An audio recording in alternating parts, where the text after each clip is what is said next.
नमस्कार दोस्तों। इस पर्टिकुलर वीडियो में हम BPSC assistant public sanitary waste management officer का पेपर टू का है। पेपर टू का दोस्तों क्वेश्चन डिस्कस करेंगे। कम समय में 1 से 2 क्वेश्चन डिस्कस करेंगे दोस्तों, ताकि आपका कंसेप्ट भी अच्छा से बन जाए और क्वेश्चन भी आप देख लें। एग्जाम में पूछा जा सकता है, ये सब क्वेश्चन एग्जाम के लिए अच्छे क्वेश्चन हैं, पूछा जा सकता है, तो अच्छे से आप इसको समझें और देखें दोस्तों। ये लगातार हमारा सीरीज चलते रहेगा दोस्तों। 1 से 2 क्वेश्चन का डेली हम अपडेट डालते रहेंगे। और ज़्यादा क्वेश्चन देखना चाहते हैं दोस्तों, हमारे चैनल पर जाके आप प्ले लिस्ट में देखेंगे तो बहुत सारा क्वेश्चन हम प्रैक्टिस करा चुके हैं, वहाँ भी आप देख सकते हैं। फिलहाल हम ये क्वेश्चन देखते हैं। कल भी एक क्वेश्चन देखे थे इंदौर मेथड वाला, बेंगलोर मेथड के बारे में, और अच्छे से उसको डिस्कस किया था। एक क्वेश्चन से 4-5 क्वेश्चन को हम निकाले थे दोस्तों। कहीं से भी क्वेश्चन बन सकता है और आपके सिलेबस से ही रिलेटेड है, सब आपके सिलेबस से रिलेवेंट है, तो आप जरूर क्वेश्चन पूछा जा सकता है दोस्तों। तो अच्छे से विश्वास के साथ देखें। ये क्वेश्चन देखिए दोस्तों, the maximum C/N carbon by nitrogen ratio in a municipal solid waste compost is. आप जब अपना सिलेबस देखेंगे दोस्तों, वहाँ पर म्युनिसिपल सॉलिड वेस्ट भी आपके सिलेबस में है। जब सॉलिड वेस्ट के अंदर सब यूनिट देखेंगे तो म्युनिसिपल सॉलिड वेस्ट के बारे में अच्छे से पढ़ना है। तो उसी से क्वेश्चन है दोस्तों कि maximum C/N ratio in municipal solid waste compost का कितना होना चाहिए। C/N मतलब कार्बन बटे नाइट्रोजन रेशियो कितना होना चाहिए दोस्तों, म्युनिसिपल सॉलिड वेस्ट जो हम कंपोस्ट वहाँ पर बनाएंगे। C for carbon, N for nitrogen. देखिए कार्बन नाइट्रोजन का लेना देना बहुत ज़्यादा दोस्तों, क्योंकि आप जब भी ऑफिसर बन के वहाँ जाएंगे तो आपको ये सब चीज़ देखना पड़ेगा। आपका हो सकता है किसी बड़ी नगर निगम में आपका जॉब लग जाए, भले ही आपके अंदर आप बस डिसीजन देंगे, ऑर्डर देंगे, लेकिन आपके पास जानकारी होना चाहिए कि आपके लोअर जो भी वहाँ पर काम करेंगे उसको आप बता सकें। तो कार्बन नाइट्रोजन रेशियो का यहाँ मतलब है, कार्बन जानते हैं दोस्तों कि हर चीज़ में कार्बन पाया जाता है। कार्बन से आप ऑर्गेनिक मैटर को समझ सकते हैं कि जितना भी ऑर्गेनिक मैटर है सब में कार्बन में है, ठीक है।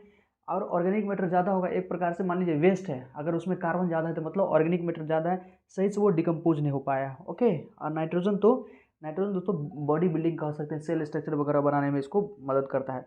तो कंपोस्टिंग सही से हो, अच्छे से आपका जो फर्टिलाइजर वगैरह बन सके, बायोडिग्रेडेबल जो भी वेस्ट है, उसके लिए कार्बन नाइट्रोजन का रेशियो कितना होना चाहिए दोनों का, तो 20:1 दोस्तों। कितना? 20:1। ध्यान रखें, ये रेशियो आपसे पूछा जा सकता है 20:1।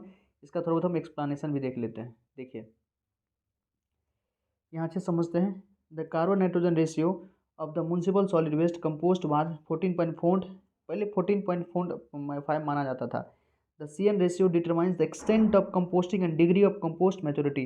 जो कार्बन नाइट्रोजन रेशियो आपको क्या बताएगा, एक्सटेंट ऑफ कंपोस्टिंग, जो आपका कंपोस्टिंग हो रहा है दोस्तों, फर्टिलाइजर वगैरह जो बन रहा होता है बायोडिग्रेडेबल वेस्ट का, वो कितना बना है और उसकी मैच्योरिटी लेवल क्या है, ओके। देखिए, और कम ज़्यादा से क्या प्रभाव पड़ सकता है वो भी देखते हैं। The C/N ratio, the carbon nitrogen ratio narrow down as nitrogen remain in the system. देखिए कार्बन नाइट्रोजन रेशियो मान लीजिए कम हो गया दोस्तों, इसका मतलब कार्बन कम है, नाइट्रोजन ज़्यादा है। ऑब्वियसली आप ध्यान से देखें, कार्बन नाइट्रोजन रेशियो का वैल्यू आपका कम है, वैल्यू कम होगा। अगर रेशियो किसी का अनुपात का रेशियो कम है तो ऊपर वाला कम होगा। कार्बन कम मतलब नाइट्रोजन ज़्यादा, वही कह रहा है कि नैरो डाउन, नाइट्रोजन वहाँ पर सिस्टम में ज़्यादा है। Well some of the carbon is release as CO2, और कुछ जो कार्बन है वहाँ पर CO2 से बाहर निकल गया है, जिसके कारण CO2 कार्बन का लेवल कम हो गया है। एक carbon nitrogen ratio of greater than 25 likely indicated stable compost. अगर कार्बन नाइट्रोजन रेशियो का 25 से ज़्यादा है तो आप कह सकते हैं कि कंपोस्ट जो है स्टेबल है। It is in general indicator of whether a compost will rob plant root nitrogen. ये आपको बता सकता है कि जो कंपोस्ट है वो रूट नाइट्रोजन को कितना मतलब रॉब कर सकता है। देखिए the ideal finished compost should have a carbon nitrogen ratio between 15.1 to 25.1। जो आइडियल होना चाहिए कितना होना चाहिए, 15.1 से 25.1 कार्बन नाइट्रोजन का रेशियो होना चाहिए। तो बीच वाला आप 20:1 यहाँ पर ले सकते हैं, जो हम लोग देखे थे दोस्तों। High carbon nitrogen ratio greater than 30:1। अगर 30:1 ज़्यादा है, कार्बन नाइट्रोजन रेशियो 30:1 है दोस्तों, मतलब कार्बन बहुत ज़्यादा है, indicate non stability of the compost. अभी हम लोग देखे थे स्टेबिलिटी, यहाँ पर नॉन स्टेबिलिटी। अगर 30 से ज़्यादा है तो non stable compost non stable है। And low carbon nitrogen ratio indicate the low organic matter, और कार्बन नाइट्रोजन अगर लेस है तो ऑर्गेनिक मैटर आपको कम होगा। और high nitrogen content in compost, ideal compost feedstock mixture should have an initial carbon nitrogen ratio about 30। During the compost process, the carbon nitrogen ratio decrease and the rate of decrease is dependent on the ratio in the beginning process and on the composting material।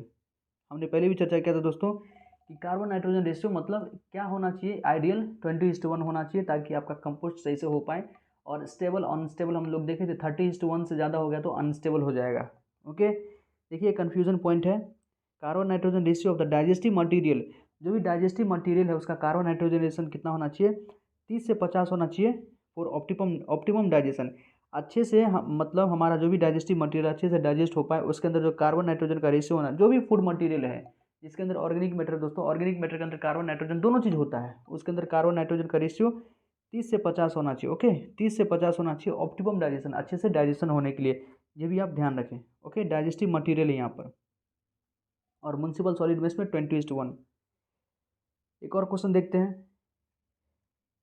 The best method of disposal of refuse to ensure complete destruction of pathogenic bacteria. देखिए, the best method of disposal of refuse, refuse का मतलब वही कचरा, कोई अगर कचरा को मतलब डिस्पोज करने का मतलब निस्तारण करने का सबसे बढ़िया मेथड क्या हो सकता है, ताकि जो पैथोजेनिक बैक्टीरिया कंप्लीट डिस्ट्रक्शन हो जाए, जो पैथोजेनिक बैक्टीरिया, जो बैक्टीरिया बीमारी कर सकता है दोस्तों, वो पूरी तरह से मर जाए। उसका सबसे बढ़िया तरीका क्या होगा, तो पूरी तरह से मरना है दोस्तों, मारना है लैंड डिस्पोजल। डिस्पोजल का मतलब ज़मीन में आप ऐसे इसको फेंक दिए हैं तो बैक्टीरिया रहेगा ही, मरेगा नहीं। इंसिनरेशन है, इंसिनरेशन में क्या करते हैं, आग के भट्टे में उसको जला देते हैं। बिल्कुल, ये बहुत बढ़िया टेक्निक है। तो यहाँ का जवाब क्या होगा दोस्तों, इंसिनरेशन। इंसिनरेशन यदि कर देते हैं तो पूरी तरह स्वाहा हो जाएगा, सब बैक्टीरिया मर जाएगा, पैथोजेनिक बैक्टीरिया हो या कोई भी बैक्टीरिया हो सब मर जाएगा दोस्तों, वो चीज़ रहेगा ही नहीं। तो ये सबसे बढ़िया तरीका है पल्वेराइजेशन। इसमें क्या होता है, बड़े बड़े पत्थर को छोटे छोटे पत्थर के रूप में तोड़ते हैं। तो यहाँ भी अगर बड़े मतलब मटेरियल को छोटे में तोड़िएगा दोस्तों, तो बैक्टीरिया तो अपने छोटा होता है, वो क्या टूटेगा, तो वो एज इट इज़ रहेगा। ये बढ़िया तरीका नहीं है। फिर मैकेनिकल कंपोस्टिंग, ये भी नहीं है। तो यहाँ पर इंसिनरेशन, इंसिनरेशन टेक्निक के थ्रू आप दोस्तों पूरी तरह से पैथोजेनिक बैक्टीरिया को मार सकते हैं। ठीक है, इसका एक्सप्लेनेशन देख लेते हैं। सबसे पहले देखते हैं लैंड फिलिंग और बरिंग। लैंड फिलिंग का मतलब क्या होता है, लैंड फिल का मतलब तो दोस्तों भूमि भराओ, लैंड मतलब भूमि है, फिल मतलब भरना, भूमि को भर दीजिए। मतलब आपके घर से जो भी कचरा निकला है उसको आप जाके किसी गड्ढा में भर दीजिए, यही है लैंड फिल। देखिए, landfill refers to the disposal of waste material by burying it. Landfill का मतलब वही, आप उसको किसी गड्ढा को भर देते हैं अपने वेस्ट से। It is an extended storage for area for non biodegradable waste. ये जो भी non biodegradable waste, non biodegradable आप जानते हैं जो डिकम्पोज ना हो पाए, जिसे जो भी फूड मटेरियल वगैरह होता है दोस्तों, खाने का छिलका वगैरह होता है, वो सब क्या है बायोडिग्रेडेबल, उसका हम लैंडफिल करने से कोई फायदा भी नहीं है। यदि लैंडफिल कर भी देते तो वो बाद में क्या होगा, ह्यूमस बन जाएगा, फर्टिलाइजर बन जाएगा। लेकिन जो नॉन डिकम्पोजेबल है, प्लास्टिक हो गया, बोतल हो गया, पॉलीथीन हो गया, सिंगल यूज प्लास्टिक जो है दोस्तों, ये सब क्या है नॉन डिकम्पोजेबल है, इसको लैंडफिल कर सकते हैं आप। ठीक है, तो उसी के लिए होता ही है, नॉन बायोडिग्रेडेबल वेस्ट के लिए। Landfill is an area which prevent contamination from the waste entering the area surrounding by soil and water and it also help to reduce odour and pest. ठीक है, लैंडफिल मतलब उस area में करें जो थोड़ा गड्ढा वाला हो और फिर ऊपर से मिट्टी भर दे दोस्तों, ताकि वहाँ से जो ओडोर वगैरह पेस्ट वगैरह निकले, कीड़ा मकोड़ा निकले, वो बाहर नहीं निकल पाए। आप ऊपर से ढक देंगे तो सब चीज़ नीचे ही रहेगा। इंसिनरेशन को अच्छे से समझ लें, इंसिनरेशन आपके सिलेबस में है, लैंडफिल वगैरह सब आपके सिलेबस में दोस्तों। इंसिनरेशन देखते हैं। This method involve burning of solid waste in a furnace. बताए थे इंसिनरेशन में क्या होता है, जो भी सॉलिड वेस्ट है, जो भी मतलब ठोस अवशिष्ट पदार्थ है, उसको बड़े भट्टी में हाई टेम्परेचर पर उसको बहुत ज़्यादा तापमान पर जला देते हैं, until the wastage are turn into एस्टेज, तब तक जब तक कि वो पूरी तरह ऐश में, राख में कन्वर्ट ना हो जाए। In this process, the combustible portion of the waste is combined with oxygen, forming carbon dioxide and water, which are released into the atmosphere. जो भी इस प्रोसेस में क्या होता है, जो भी कंबस्टेबल मतलब जलने वाला पदार्थ होता है, वो ऑक्सीजन के साथ कंबाइन करके कार्बन डाइऑक्साइड बना देता है और वाटर बना लेता है। ठीक है दोस्तों, और उसको एटमॉस्फेयर में सही मतलब रिलीज हो जाता है। Incinerators are made in such a way that they do not give up extreme amount of heat when burning solid waste. मतलब इंसिनरेटर को इस प्रकार से बनाया जाता है कि ताकि वो ज़्यादा हीट ऑफ ना करें, मतलब बाहर ज़्यादा हीट ना छोड़े। Suitable temperature and operating condition are required to achieve for incineration. मतलब इंसिनरेशन के लिए आपका सुटेबल टेम्परेचर चाहिए और ऑपरेटिंग कंडीशन भी अच्छा होना चाहिए। It reduces the volume of waste up to 20 to 30% the original volume. Obviously आप किसी भी चीज़ को, मान लीजिए लकड़ी जलाते हैं दोस्तों, तो शुरू में देखिएगा लकड़ी कितना बड़ा होता है, कितना वॉल्यूम उसका ज़्यादा होता है, लेकिन जलने के बाद लकड़ी बच जाता है, उसका तो राख बन जाता है। वही कर रहा है, किसी चीज़ को आप इंसिनरेट करिएगा, किसी चीज़ को जलाइएगा तो उसका वॉल्यूम 20 से 30%, उससे ज़्यादा भी कम हो सकता है। ओके, इंसिनरेशन बहुत बढ़िया तरीका है दोस्तों। आप देखेंगे बड़े बड़े शहरों में जो डेड बॉडी होता है दोस्तों, डेड बॉडी को भी मतलब दाह संस्कार करने के लिए, अगर अब क्या करता है, पहले बहुत ज़्यादा लकड़ी की खपत होती थी, दाह संस्कार जो भी करते हैं लकड़ी की बहुत ज़्यादा खपत होती थी, तो अब बड़े बड़े शहरों में क्या इलेक्ट्रिक शॉक मतलब उसको एक मशीन के अंदर डाल देता है दोस्तों, और 5 मिनट के अंदर देखिएगा आपको राख दे देगा, डेड बॉडी पूरी तरह से जल जाता है और बहुत जल्दी हो जाता है। तो वेस्ट को डिस्पोज करने का, मान लीजिए जो बहुत ज़्यादा वेस्ट है, अगर वेस्ट से सिर्फ आप लैंडफिल कर रहे हैं दोस्तों, तो कभी आप गुरुग्राम गुरुग्राम के आसपास जाएंगे, हरियाणा के आसपास इतना ज़्यादा कचरा निकलता है, इतना ज़्यादा कचरा निकलता है दिल्ली वगैरह क्षेत्र से, मतलब वेस्ट का, अवशिष्ट पदार्थों का पहाड़ बना हुआ है। आडंबर कितना भरिएगा आप, भर भर के मत, इतना कचरा निकलता है, इतना कचरा डेली निकलता है कि पूरा पहाड़ खड़ा हो चुका है।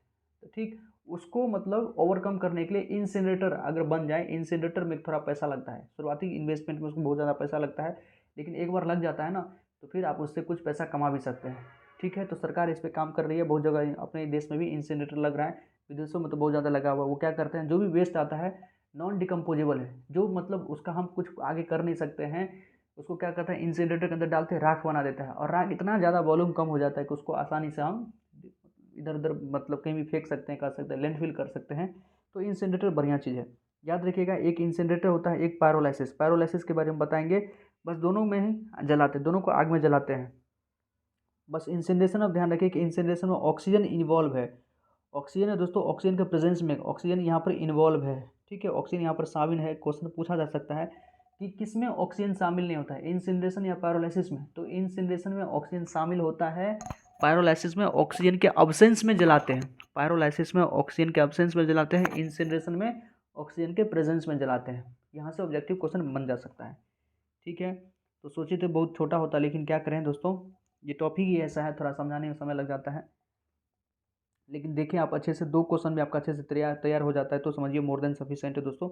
और इसमें एक और बच गया है, पल्वराइजेशन है। देखिए दोस्तों, पल्वराइजेशन क्या होता है, it refers to the action of crushing and grinding heavier solid into lighter solid. देखिए पल्वराइजेशन का मतलब दोस्तों demolition sites, construction and demolition sites के बारे में आप जानते होंगे। मान लीजिए कोई पुराना घर है, आप चाहते हैं वहाँ पर नया घर बनाएं, जैसे ही आपका जॉब लग जाएगा तो आप भी अपना पुराना घर को तोड़ के नया घर बनवाइएगा। तो दोस्तों जो पुराना पक्का है वो बड़ा बड़ा पत्थर टूटेगा, पत्थर का जो भी छत है उसको तोड़िएगा तो बड़ा बड़ा पत्थर होगा।